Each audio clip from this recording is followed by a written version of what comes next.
Le grand problème de tout éleveur, c'est le coût de production. Et quand on parle de coût de production, on se réfère à l'alimentation, à tout ce qui tourne autour du coût. On peut parler des salaires, des produits vétérinaires et autres. Mais généralement, ce qui est le plus important, ce qui pèse plus sur l'éleveur, c'est l'alimentation des animaux. L'alimentation des animaux prend, surtout quand tu es au niveau des volailles, ça prend plus de 50%, voire 60%. Et des fois, mais ça va jusqu'à 60-70% des charges de l'éleveur. Donc, c'est ça qui pèse énormément sur le producteur. Ça fait que certains élevages sont préférés par rapport à certains. Parce qu'il y a certains où tu ne peux même pas faire des produits dérivés. Tu ne peux pas utiliser des produits dérivés pour nourrir tes animaux. Tu ne peux pas faire certains substituts. Quand tu fais les pondeuses, par exemple, il y a la provende obligatoire. Quand tu fais les produits de chez, il y a la provende obligatoire. Quand il y a certains produits pour certains animaux, bien certains volailles, où tu n'as pas droit à l'erreur. Tu dois faire ce que tu dois faire obligatoirement pour le bien-être de tes animaux. Et c'est ce qui nous a poussé à aller avec les canards. L'avantage avec les canards, c'est que il y a beaucoup de produits substituts. Tu peux substituer beaucoup de choses et avoir un très bon résultat. Tu peux réduire énormément les coûts de production avec les canards et avoir les mêmes résultats, même de très bons résultats. Parce que les canards ne sont pas du tout exigeants. L'alimentation, il faut bien les nourrir, mais il faut savoir également que les canards ne sont pas du tout exigeants comme certains sujets. Et dans cette vidéo, nous allons parler de ce qu'on fait des fois pour pouvoir réduire drastiquement les coûts de production de nos canards. C'est très important cette vidéo pour quelqu'un qui veut faire les canards également et qui se situe dans les pays comme le Togo, le Bénin, le Ghana et autres. Et je parle de ce que nous avons à notre niveau comme substitut.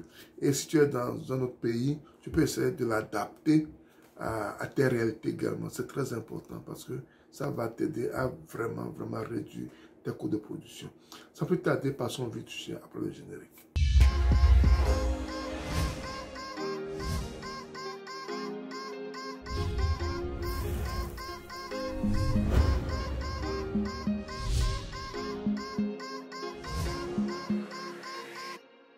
Si tu me découvres pour la première fois, mon nom c'est Sabi Aliati. Et sur ma chaîne, nous parlons d'investissement général en agriculture et en élevage. Ces thématiques te sont importantes également, tu as deux choses à faire. Abonne-toi à notre chaîne de la groupe, clique sur la cloche de notification pour ne pas rater nos vidéos à chaque fois que nous en publions. Ensuite, partage-le au maximum pour qu'elle puisse atteindre plus de personnes. Aujourd'hui encore, je viens vers vous parler d'un point très capital dans l'élevage. C'est l'alimentation. Et aujourd'hui, je vais parler de l'alimentation des canards. Vous savez que l'alimentation prend une grande partie de nos coûts de production. Et quand tu es un éleveur, ta quête, c'est de comment faire pour réduire les coûts de production. C'est pourquoi beaucoup de gens, les grands éleveurs, ils font la culture de ce qui intervient dans l'alimentation de leurs animaux pour pouvoir réduire drastiquement les coûts de production. À notre niveau, même si on ne produit pas ce qui est dans l'alimentation de nos animaux, il y a des moyens qu'on peut utiliser également pour réduire ces coûts de production. Et c'est ce qu'on fait à notre niveau. Il faut savoir qu'au niveau de l'alimentation des animaux, on peut les subdiviser en 4 catégories, ou bien en 3 catégories principalement.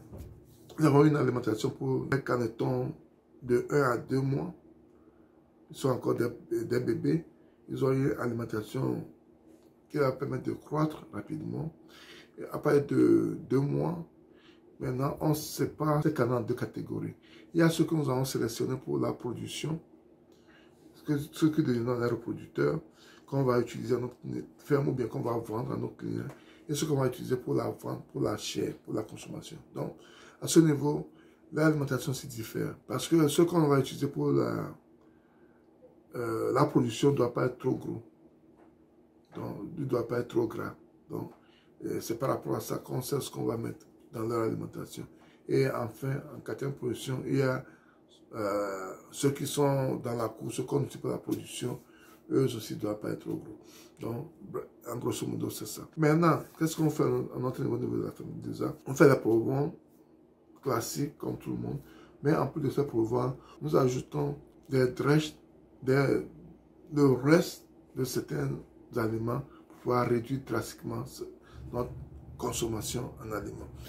À notre niveau, par exemple, au Togo, quand on fait la bière locale, qu'on appelle communément Chukutu, qu'on fait avec le mil, après avoir fini de préparer cette bière, les déchets, le reste du mil, des sons de mil, on récupère, on sèche.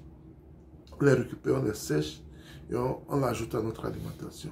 On fait de même pour les gens qui font la cassane, les dérivés du maïs. Ceux qui font la cassane, ceux qui font le combe, ceux qui font beaucoup de choses liées à autres, on récupère également ces choses qu'on sèche, qu'on ajoute à l'alimentation des animaux. Également, au niveau de ceux qui font le soja, les fromages de soja et autres, on récupère ces dérivés qu'on sèche et qu'on incorpore à l'alimentation. Des fois aussi, on va chez les meuniers, on récupère le reste comment dire, quand on a fini de moudre le maïs, wherever, on a tout ce qui reste, on récupère ça aussi, qu'on trie et qu'on incorpore à l'alimentation. Tout ça, ça permet de réduire énormément les coûts de l'alimentation. Donc, après avoir fait nos proventes et autres, nous prenons ces mélanges, nous prenons ces dérivés que nous mélangeons et que nous incorporons, que nous ajoutons à nos proventes. Ça fait que les proventes que nous faisons durent un peu plus longtemps. Ça fait que les coûts de production, les coûts